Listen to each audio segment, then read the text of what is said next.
राष्ट्रवादी विद्यार्थी काँग्रेसकडून आगार प्रमुख वरुड यांना निवेदन।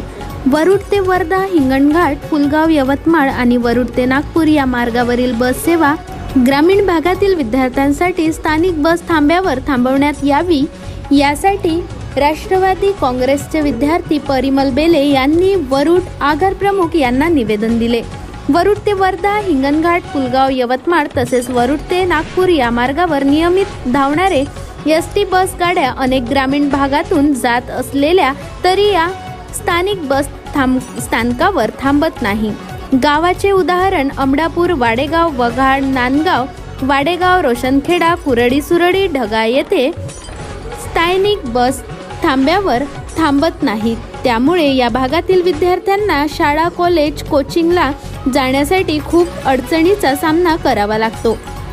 ग्रामीण भागातील विद्यार्थ्यांची शैक्षणिक गडचोटा आणण्यासाठी व त्यांना सुरक्षित वेळेवर प्रवासाची सुविधा मिळवण्यासाठी आज दिनांक 12 जून 2025 राष्ट्रवादी विद्यार्थी काँग्रेसचे परिमल बेले व इतर सहकारी मित्र अभिनव खडसे, दिगंबर निकम, दर्शन निकम, वेदांत दातीर, संस्कार पखाले, गौरव लव्हाळे, अक्षय कुरवाडे, राहुल कुंबरे, पार्थ बहुरूपी, आदित्य पाटील, आदर्श भोंगाडे यांनी दिले।